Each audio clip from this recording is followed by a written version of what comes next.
Good morning बच्चों। Top 10 की series में आपका स्वागत है। जैसे कि आप जानते हैं कि आपकी ये अनवरत प्रैक्टिस सेट चल रही है। तो आज प्रैक्टिस सेट नंबर आज आपका 16 है। तो यदि इसके पहले की प्रैक्टिस सेट ना देखे हो तो उस प्रैक्टिस सेट को आप जरूर देख लीजिए। चलिए चलते हैं सीधे क्वेश्चन की तरफ, समय को ना लेते हुए। इसमें कह रहा है एक मीनार की ऊंचाई 20 मीटर है। एक मीनार है जिसकी ऊंचाई 20 मीटर है। जमीन पर बनने वाली इसकी छाया की लंबाई। मीनार है, मीनार की जो ऊंचाई है वो 20 मीटर दी गई है और उसकी जो छाया जमीन पर पड़ रही है वो कितना दे रहा है, 20 रूट 3 मीटर। तो सूर्य का उन्नयन कोण आपसे कह रहा है ज्ञात कीजिए। यही है क्वेश्चन। तो पहले हम सर्वप्रथम एक मीनार बनाते हैं। मीनार देख लीजिए, आपका मैं मीनार यहाँ ऐसे बना दे रहा हूँ। ये आपका मीनार है, ये मीनार। अब मीनार यहाँ मान लेते हैं ए, यहाँ मान लेते हैं बी, यहाँ आप सी मान लीजिए। मीनार की संपूर्ण ऊंचाई कितना दी गई है? आप देख रहे हैं मीनार की ऊंचाई यहाँ 20 मीटर दी गई है, तो यहाँ 20 लिख लीजिए, ये 20 हो गया। अब इसके बाद ये पूछ रहा है ये कितना दिया गया है, ये बताएंगे आप। छाया, ये मीनार ही मीनार, जब सूर्य की रोशनी, सूर्य इधर जाता है तो इसकी रोशनी इधर, अब छाया इधर ही बनेगी। रोशनी इधर से पड़ेगी तो छाया इधर बनेगी। तो छाया कितनी बन रही है? 20 रूट 3 मीटर बन रही है ये। अब इसे थीटा पूछ रहा है कितने अंश का कोण बनेगा। कुछ नहीं करना है, सिंपल सी भाषा में आप जान रहे हैं ये मीनार। मीनार कितना मीटर ऊंच है? 20 मीटर। इसकी छाया कितना है? 20 रूट 3 मीटर है। थीटा पूछ रहा है कितने अंश का कोण बनेगा। तो यहाँ आप tan थीटा बराबर लिखें लंब बटा आधार। यहाँ तक तो आप परिचित हैं। त्रिभुज में ये लंब है, ये आधार है, ये कर्ण है। इतना तो जानकारी आपको है ही है, क्योंकि प्रैक्टिस सेट आज कई दिन से कर रहे हैं। तो यहाँ आप लिखेंगे tan थीटा। लंब कितना है आप बताएंगे 20 मीटर। आधार कितना है? 20 रूट 3 मीटर। ये 20 और ये 20 कैंसिल हो गया। tan थीटा बराबर कितना लिखेंगे? 1/√3 लिखेंगे। tan थीटा बराबर 1/√3। तो आपको यहाँ क्या करना है, आप जानते हैं 1/√3 किसकी वैल्यू है। यहाँ आप ऐसे लिखेंगे tan थीटा बराबर, tan कितना लिखेंगे यहाँ, आप यहाँ लिखेंगे tan कितना अंश लिखेंगे, यहाँ लिखेंगे आप tan कितने अंश का मान है ये, आप बताएंगे tan 30 अंश का। tan 30 अंश का मान कितना होता है आप जानते हैं, √3, यही है ना। अब यहाँ थीटा बराबर कितना लिखेंगे? 30 अंश। यही आपका आंसर। क्वेश्चन में आपसे यही कह रहा था कि आप जो है इसकी क्या बताएंगे, उन्नयन कोण बताइए। तो उन्नयन कोण आप कितना बता दीजिए? 30 अंश। तो इस टाइप के क्वेश्चन को आपको ऐसे ही सॉल्व करना है। उम्मीद है आपको कहीं भी किसी भी प्रकार की कोई आपको असुविधा नहीं हुई होगी। चलिए चलते हैं आगे, अगला क्वेश्चन देखते हैं। अगले क्वेश्चन में आपसे क्या कह रहा है, पुनः एक बार इस क्वेश्चन को मैं रिपीट कर देता हूँ। एक मीनार है जिसकी ऊंचाई 20 मीटर है, इसकी छाया जमीन पर पड़ रही है तो 20 रूट 3 मीटर है। और इसके बाद कोण ज्ञात करने के लिए कह रहा है, तो tan थीटा बराबर लंब बटा आधार होता है। tan लंब की वैल्यू कितनी है? 20 मीटर। आधार की वैल्यू कितनी है? 20 रूट 3 मीटर। तो ये 20 यहाँ से कैंसिल हो गया, तो यहाँ बचा 1/√3। देखिए 1/√3 बचा। tan थीटा बराबर tan 30 अंश। अब ये 1/√3 के स्थान पे tan 30 अंश लिखा गया, क्योंकि tan 30 अंश की वैल्यू कितनी होती है आप जानते हैं, tan 30 अंश का मान 1/√3 होता है। तो इसी के स्थान पे ये लिखा गया। ये tan थीटा है, tan इधर जाएगा तो इनवर्स में हो जाएगा, तो इनवर्स इनवर्स कैंसिल हो जाएगा। ये tan इनवर्स होगा, ये tan होगा, तो कैंसिल होगा, थीटा बराबर 30 अंश आ गया। ये आपका क्वेश्चन था। चलिए चलते हैं अगले क्वेश्चन, क्वेश्चन नंबर 2 में चलते हैं। क्वेश्चन नंबर 2 आपसे क्या कह रहा है, क्वेश्चन नंबर 2 में आपसे कह रहा है, देखते हैं।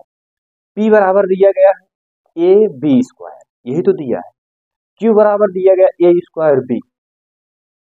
तो PQ का लासा क्या होगा? लासा की बात कर रहा है। तो लासा कैसे निकालेंगे आप? आपको सारी चीज की जानकारी है। लासा का मतलब क्या होता है? लासा का मतलब ये होता है जो संख्या मिलती है वो भी, जो संख्या नहीं मिलती है वो भी लिखा जाता है, यही तो होता है लासा। तो चलिए ठीक है, यहाँ देखते हैं p बराबर कितना दिया गया है, ए बी स्क्वायर दिया गया है।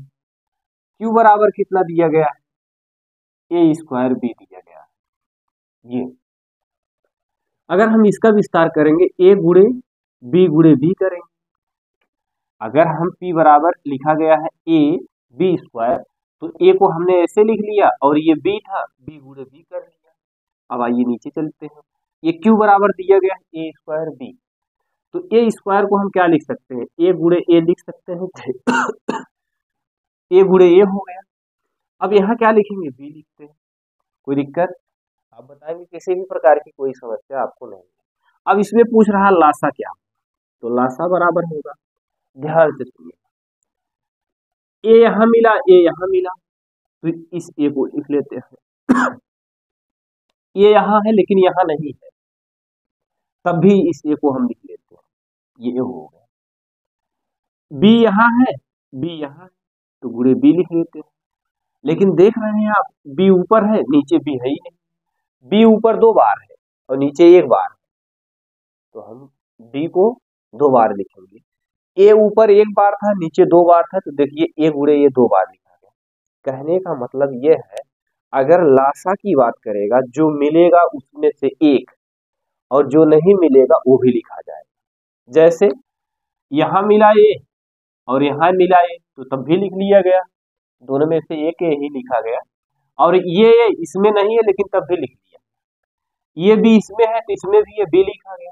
अब ये भी इसमें नहीं है तो इस बी को भी लिख लेते हैं। तो ए गुड़े ए, आप जानते हैं ए स्क्वायर, बी गुड़े बी, बी स्क्वायर हो गया। अच्छा आप ये बताइए मासा इसमें क्या होगा? अगर ऐसे आपको दिया होता p बराबर इतना, q बराबर ये, तो मासा क्या होता है? सिंपल सी भाषा में, मासा इसमें पूछा नहीं है लेकिन हम बता देते हैं, हो सकता है बोर्ड की परीक्षा में इसमें आपका मासा पूछ ले। तो मासा में आप जानते हैं जो दोनों में उभयनिष्ठ रहता है वही लिखा जाता है। तो ये बताइए, ए इसमें q वाले में मिल रहा है और ए इसमें p वाले में भी मिल रहा है, ए लिख लेते हैं। अब देखिए ए इसमें है इसमें नहीं है, अब नहीं लिखे। बी यहाँ मिल रहा है, बी यहाँ मिल रहा है, तो बी लिख लेते हैं, गुड़े बी कर लेते हैं। अब ये बी इसमें नहीं मिल रहा है तो नहीं लिखेंगे, अगर बी दोनों में मिलता होता तो बी लिखते। तो आप मासा क्या लिखेंगे, ए बी लिखेंगे। मासा ए बी होगा, लासा ए स्क्वायर बी स्क्वायर होगा। खैर क्वेश्चन में आपसे पूछा था कि लासा ज्ञात करिए, तो लासा आपका ये हो गया, मासा ये हो गया, आपको यही आंसर हुआ। इसके चक्कर में आप मत पड़िएगा, ये तो मैं आपको इस तरह बता दिया कि आगे क्वेश्चन में ऐसा पूछ सकता है भविष्य में बोर्ड की परीक्षा में। चलिए आगे चलते हैं, ये क्वेश्चन नंबर 2 हो गया। क्वेश्चन नंबर 3 में आप चलते हैं, देखते हैं क्वेश्चन नंबर 3 में क्या कह रहा है। क्वेश्चन नंबर 3 में आपने देखा, यदि अल्फा और बीटा बहुपद x square minus x minus 4 के मूल हैं, तो 1 अपान अल्फा प्लस 1 अपान बीटा माइनस अल्फा बीटा का मान क्या होगा, यही कह रहा है क्वेश्चन में। तो इस क्वेश्चन को आप कैसे सॉल्व करेंगे जरा आप ध्यान देंगे, आप कमेंट करिए कितना आएगा। तो चलिए ठीक है, यहाँ देखते हैं। मैं लिख रहा हूं पहले समीकरण, x square minus x minus 4। अब इसमें आपको क्या करना है, मूलों का योगफल और मूलों का गुणनफल निकाल लीजिए। क्यों निकाल रहे हैं, क्योंकि आपको ये देखिए इतना आपको ज्ञात करने के लिए कह रहा है। जब यहाँ लिखेंगे हम अल्फा प्लस बीटा बराबर माइनस बी बाई ए लिखते हैं, तो यहाँ लिखेंगे अल्फा प्लस बीटा बराबर बी की वैल्यू क्या है। अब यहाँ तो आपको इतना ध्यान देना होगा, ए बराबर क्या होगा 1, बी बराबर क्या होगा -1, सी बराबर क्या होगा 4, यही तो होगा। ध्यान से सुनेंगे, यहाँ एक्स स्क्वायर का गुणांक क्या है, 1 है, तो ए बराबर 1 लिखा गया। एक्स का गुणांक क्या है, -1 है, तो ये बी बराबर लिखा गया। सी बराबर कितना हो गया -4, सी बराबर -4 है। अब देखिए यहाँ आपका फार्मूला होता है अल्फा प्लस बीटा बराबर माइनस बी बाई ए, ये फार्मूला होता है। तो यहाँ आप लिखेंगे अल्फा प्लस बीटा, बी की वैल्यू क्या है, तो ये माइनस तो सूत्र से हुआ और ये बी की वैल्यू -1, ए का मान कितना है आप बताएंगे 1 है, तो अल्फा प्लस बीटा, ये ऋण मिला के धन, और अल्फा इंटू बीटा बराबर क्या होगा, सी बाई ए होता है। तो अल्फा इंटू बीटा बराबर क्या होगा, सी की वैल्यू क्या है, सी की वैल्यू -4 है तो -4 लिख लेते हैं। ए की वैल्यू कितनी दी गई है, ए की वैल्यू 1 है तो 1 लिख लेते हैं। अल्फा इंटू बीटा बराबर क्या हो गया, -4। ये उम्मीद है गुणनफल आपको इतना प्राप्त हो गया, योगफल आपको इतना प्राप्त हो गया। अब सीधे आते हैं क्वेश्चन में, किसकी वैल्यू ज्ञात करने के लिए आपसे कह रहा है। आप देख रहे हैं क्वेश्चन में कह रहा है 1/अल्फा प्लस 1/बीटा की वैल्यू ज्ञात करनी है। तो इसको आप यहाँ लिख लीजिए, क्या लिखेंगे, 1/अल्फा प्लस 1/बीटा माइनस अल्फा बीटा। अब पहले आप अल्फा और बीटा का लासा ले लीजिए, चाहे आप तिर्यक गुणा कर दीजिए। जब तिर्यक गुणा करेंगे, इसका गुणा इसमें करेंगे तो क्या हो जाएगा, आप जानते हैं इस बीटा को गुणा 1 में करेंगे तो बीटा होगा, प्लस इस अल्फा का गुणा 1 में करेंगे तो अल्फा होगा, बटे क्या लिखेंगे, alpha beta minus alpha beta को यहाँ ऐसे रहने देते हैं, कोई दिक्कत नहीं। अब देखिए इस अल्फा को यहाँ कर सकते हैं, बीटा को यहाँ कर सकते हैं निशान के साथ, कोई समस्या आपको नहीं होनी चाहिए। अदद को हम निशान के साथ इधर उधर लिख सकते हैं। जैसे ये अल्फा प्लस में है तो प्लस में रहेगा, बीटा प्लस में है तो प्लस में रहेगा, नीचे अल्फा बीटा हो गया। माइनस यहाँ क्या लिखेंगे आप, यहाँ लिखेंगे आप इसको अल्फा बीटा। अब देखिए आपने क्वेश्चन में ज्ञात किया है मूलों का योगफल, क्या ज्ञात किए हैं, एक ज्ञात किए हैं। अल्फा प्लस बीटा के स्थान पे क्या लिख सकते हैं, एक लिख सकते हैं कि नहीं, तो इसके स्थान पे क्या लिखेंगे, एक। अब ये बताइए, ये लिखा गया alpha into beta, alpha into beta की वैल्यू आप क्या प्राप्त किए हैं, आप देखेंगे -4 है, तो यहाँ क्या कितना लिखेंगे, -4 हो गया। अब पुनः ये माइनस है, यहाँ माइनस का निशान लगा दीजिए। फिर देखिए यहाँ अल्फा इंटू बीटा है यानी गुणनफल है, तो इसका मान कितना है, -4 है, तो यहाँ क्या लिखेंगे, -4 को लिखते हैं। ध्यान से सुनेंगे आप। अब यहाँ देखिए इस माइनस को ये बताइए ऊपर लिख सकते हैं कि नहीं, ये पूरी संख्या ही माइनस में है, तो जब माइनस में है तो 1 कितना लिख सकते हैं, 4।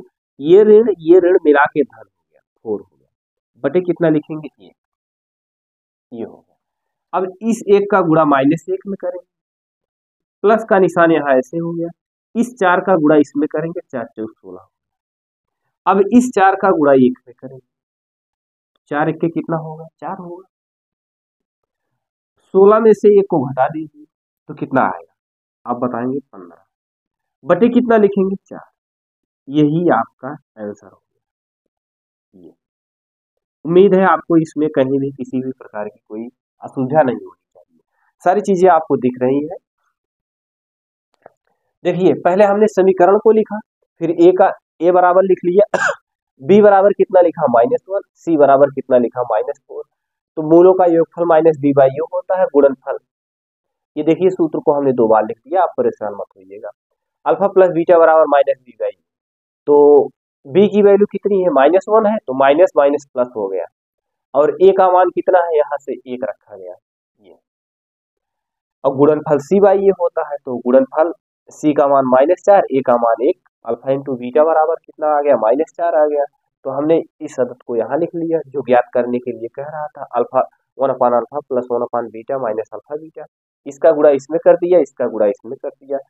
अल्फा इस अल्फा का गुणा बीटा का गुणा 1 में किया, अल्फा का गुणा 1 में किया, तो यहाँ देखिए ये हो गया।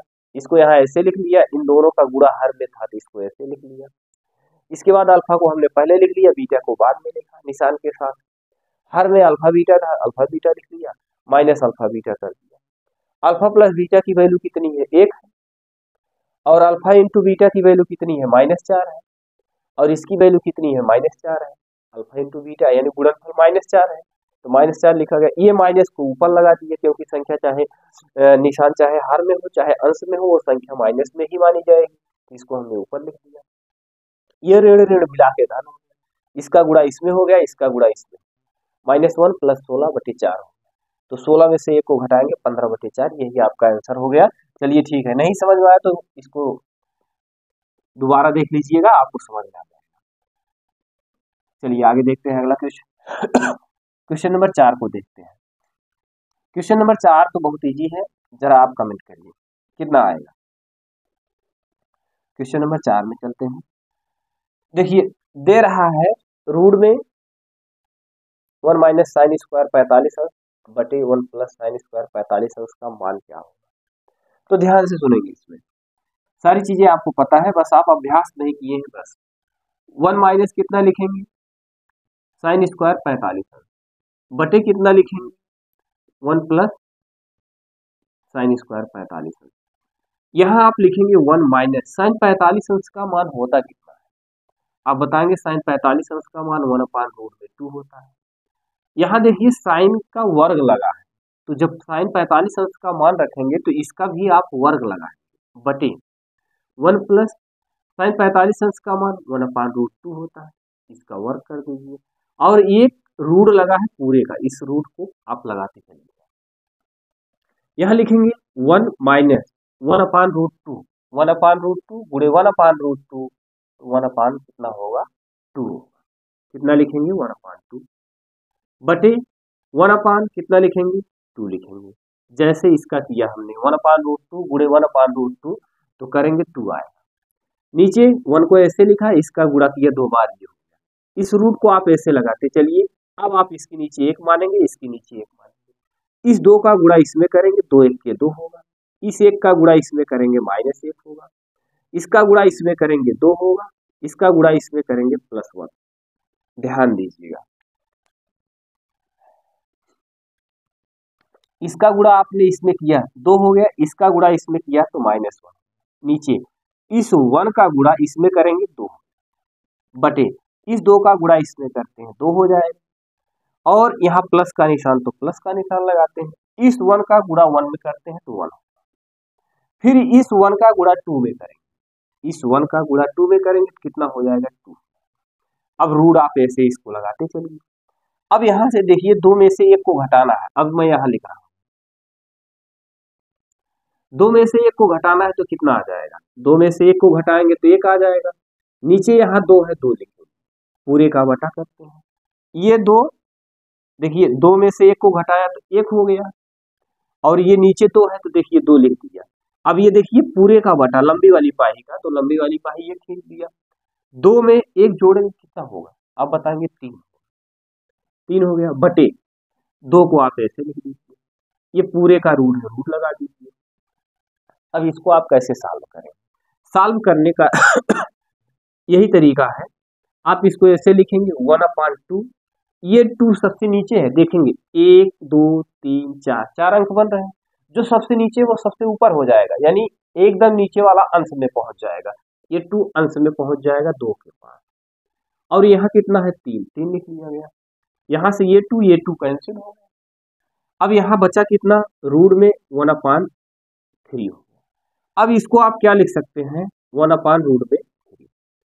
अब अगर ये पूछते हैं 1/√3, अब ध्यान से सुनेंगे, ये पूरे का रूट लग रहा था तो पूरे का रूट हो गया। अगर 1 का रूट लगाएंगे तो 1 का 1 ही होगा, तो 1 देखिए रूट से बाहर हो गया। 1 का वर्गमूल 1 होगा, √3 का आपने √3 लिखा। अगर इसका हम मान पूछते हैं ये किसकी वैल्यू है, तो आप बताएंगे tan 30 अंश की वैल्यू। tan 30 अंश की वैल्यू होती है 1/√3। यही आपका आंसर हो गया। आप इसको यहाँ भी छोड़ सकते हैं और आगे यहाँ भी लिख सकते हैं, चाहे जहाँ छोड़ दीजिए, कोई दिक्कत नहीं। आगे चलते हैं, अगला क्वेश्चन देखते हैं। क्वेश्चन नंबर 5 में चलते हैं। उम्मीद है आपको ये समझ में आया होगा। हमने बहुत आराम से इसको आपको बताया, और नहीं समझ में आया होगा तो हमने आपको बताया, इसको दोबारा रिपीट करके एक बार देखेंगे तो समझ में आ जाएगा। चलिए आगे चलते हैं, अगला क्वेश्चन देखते हैं। अगला क्वेश्चन आपसे क्या कह रहा है, इस टाइप के क्वेश्चन हम इसके पहले जो है आपको कराए, यानी प्रैक्टिस सेट में एक बार इस टाइप के क्वेश्चन हो चुके हैं। आज मैं इस टाइप के क्वेश्चन को दोबारा लिया। यदि 2n-1, 3n+2 और 6n-1 समांतर श्रेणी में हो तो n का मान ज्ञात करिए। तो आपका जो ये श्रेणी दिया गया है, ये जो श्रृंखलाएं दी गई, इसमें आप क्या निकालेंगे, सर्वांतर निकालेंगे। सर्वांतर कैसे निकालते हैं, दूसरे पद में से पहले पद को घटा देते हैं तो सर्वांतर होता है। तो देखिए दूसरा पद इसमें ये है, पहला पद ये है, ध्यान दीजिएगा। 3n+2 ये दूसरा पद है, 2n-1 पहला पद है, ये तीसरा पद है। तो अब आपको हम निकाल के बता रहे हैं कैसे निकाला जाएगा। यहाँ देखते हैं आप कितना दिया गया है 2n-1 और उसके बाद कितना दिया गया है 3n+2, उसके बाद फिर कितना दिया गया है 6n-1, यही है। अब दूसरे पद में से पहले पद को घटाना है, कितना लिखेंगे 3n+2, माइनस का निशान लगाए। दूसरे पद में से पहले पद को घटाना, पहला पद आपका क्या है 2n-1, अब यहाँ इक्वल टू का निशान लगाए। तीसरे पद में से दूसरा पद घटाएंगे, तीसरा पद ये 6n-1, ये डी निकाल रहे हैं, 6n-1 कोष्टक लगाएंगे, तीसरा पद घटाएंगे इसमें 3n+2, ये ध्यान से सुनेंगे आप। दूसरे पद में से पहला पद, तीसरे पद में से दूसरा पद घटाया गया। यहाँ आप क्या करेंगे 3n को ऐसे लिख लेंगे +2 लिखेंगे, कोष्टक के पहले ऋण चिन्ह है तो आप जानते हैं बीच के चिन्ह परिवर्तित हो जाते हैं, तो कितना लिखेंगे -2n, ये ऋण मिला के आपका क्या हो गया धन हो गया। यहाँ लिखेंगे 6n-1, ये ऋण कितना लिखेंगे, कोष्टक के पहले ऋण चिन्ह है तो बीच के चिन्ह बदल जाएंगे, 3n हो गया, ये ऋण और ये ऋण मिला के कितना हो गया ऋण। 3n में से 2n को घटाएंगे, n आ जाएगा, +1 +2 +1 कितना हो जाएगा 3, इक्वल टू यहाँ कितना लिखेंगे 6n, 6n मत लिखिए, 6n यहाँ है 3n यहाँ, घटाएंगे तो कितना आ जाएगा 3n आ जाएगा। 6n में से 3n घटाएंगे तो 3n आएगा, माइनस ये और माइनस ये, माइनस माइनस आप जानते हैं जुड़ता है, तो -2 में -1 जोड़ेंगे तो -3, ये हो गया। इस n को यहाँ लिखेंगे, इसको इधर लाएंगे -3n लिखेंगे, ये -3, इस ये -3 यहाँ है बराबर किधर है, और इस 3n को इधर लेके आया -3n, अब ये +3 है इधर आएगा -3, अब 3n में से -3n में से n को घटाएंगे तो माइनस कितना आएगा 2n आएगा, -3 कितना हो जाएगा 6 हो जाएगा, ये माइनस आपका कैंसिल हो जाएगा, तो n बराबर कितना होगा 6/2, n बराबर कितना होगा 2 1 के 2 2 6, ये हो गया आपका आंसर। n की वैल्यू आपको प्राप्त हो गई, n का ही मान पूछा था तो n का मान ज्ञात कीजिए, तो n का मान आपका कितना प्राप्त हो गया आप बताएंगे 3 प्राप्त हो गया। चलिए आगे चलते हैं, अगला क्वेश्चन देखते हैं। क्वेश्चन नंबर 6 में आते हैं। क्वेश्चन नंबर 6 में प्रैक्टिस सेट आप डेली यदि देख रहे हैं तो आपको कहीं भी किसी भी प्रकार की कोई असुविधा नहीं होगी। चलिए आगे देखते हैं अगला क्वेश्चन। बिंदु दिया गया है 3,4 और 6,4,6 के मध्य बिंदु के निर्देशांक क्या होगा। पुनः सुनेंगे, बिंदु 3,4 और 4,6 के मध्य बिंदु पूछ रहा है, तो चलिए ठीक है, एक बार पुनः आज इसको लिखते हैं 3,4 और 6,4 मध्य बिंदु पूछ रहा है।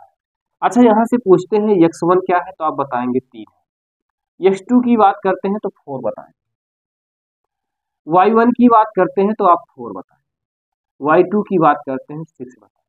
मध्य बिंदु का फार्मूला क्या होता है, मध्य बिंदु x1 धन x2/2, y1 धन y2/2, यही तो होता है। अब यहां से सुनेंगे x1 क्या है, x1 आप देख रहे हैं 3, x2 क्या है 4 है, बटे कितना लिखेंगे 2, कामा y1 क्या है, y1 4 बताएं, y2 कितनी दिया गया है 6 बटे 2, 4 3 कितना होगा आप बताएंगे 7/2, 6 4 कितना होगा 10। अब ये बताइए 7 में 7 कटेगा, अब बताएंगे नहीं कटेगा, तो मध्य बिंदु 7/2, 2 1 के 2 2 5 10, ये आपका हो।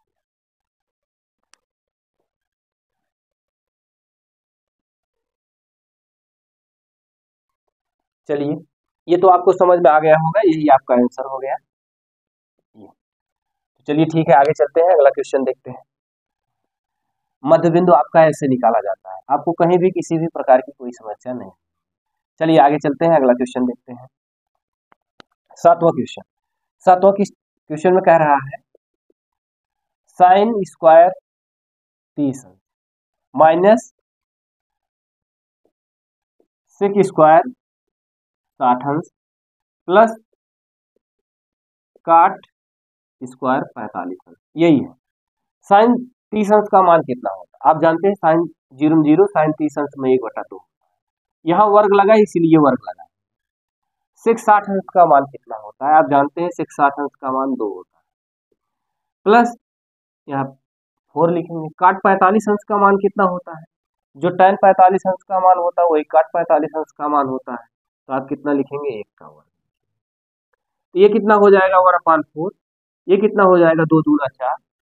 यहाँ प्लस कितना लिखेंगे? 1 का वर्ग करेंगे तो 1 ही होगा।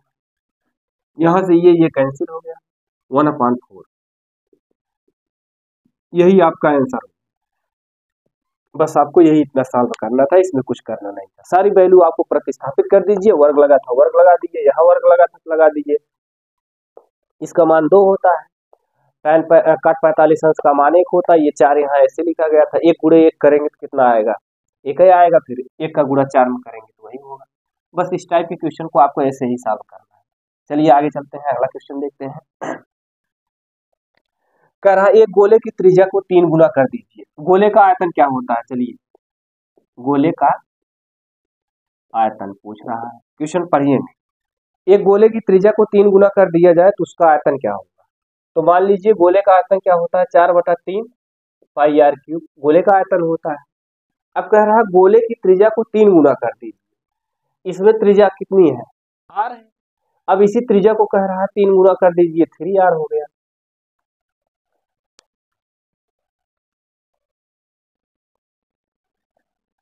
देखिए गोले का आयतन क्या होता है? 4/3 पाई r क्यूब। कह रहा है इसी त्रिज्या को 3 गुना कर दीजिए तो r बराबर कितना हो गया? 3r। पुनः पुनः लिखेंगे क्या?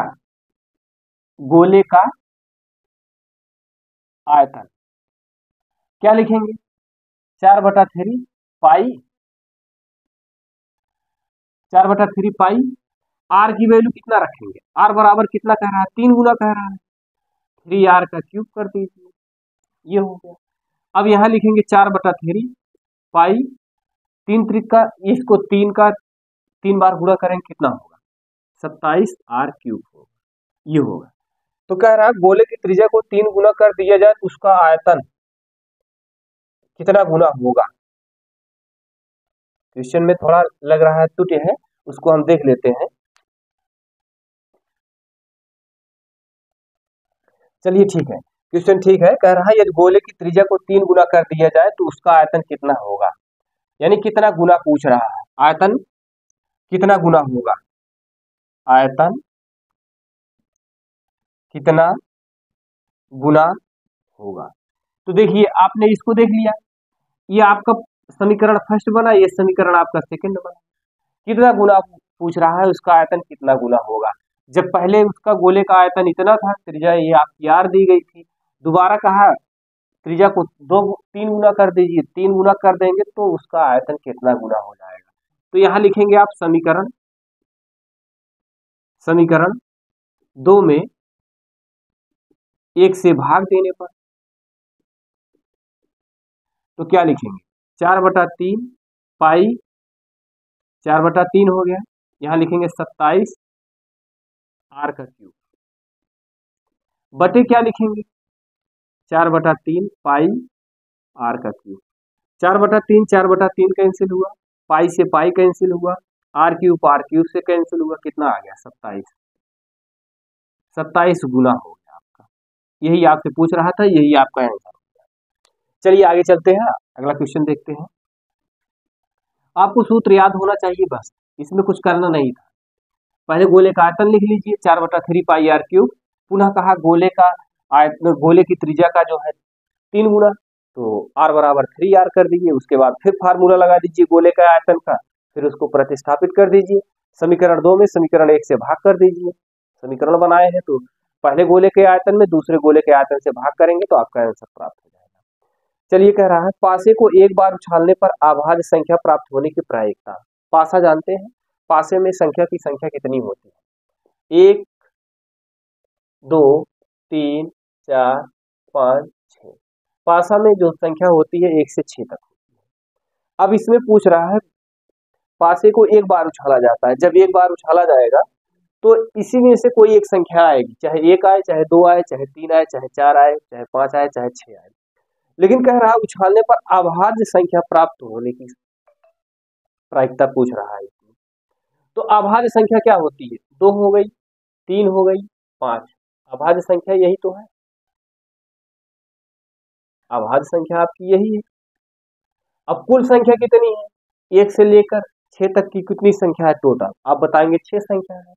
अब ये बताओ ये कितनी संख्या है, आप इसको गिन के हमें बताइए। तो 1 2 3 ये आपकी कितनी संख्या है? 3 संख्या है। कह रहा प्रायिकता क्या होगी? प्रायिकता अनुकूल परिस्थिति बटे कुल परिस्थिति। अनुकूल परिस्थिति कितना है? 3 आ रही है। कुल परिस्थिति कितना है? 6 है। 3 के 3, 3 दूना 6, तो कितना हो जाएगा? 1/2 हो गया। यही आपका आंसर। आगे चलते हैं। द्विघात समीकरण में इतने के मूल समान हो तो सी का मान ज्ञात करिए। ये तो आपका समीकरण ही दे दिया, तो समीकरण आपको दे दिया तो आप इसको कैसे सॉल्व करेंगे? कुछ नहीं करना है। यहाँ आप लिखेंगे बी स्क्वायर माइनस 4ac बराबर 0 करेंगे। ये समीकरण ही दिया है, b square minus 4ac ax square plus b x plus c equal to 0 के मूल समान हो तो सी का मान ज्ञात करिए।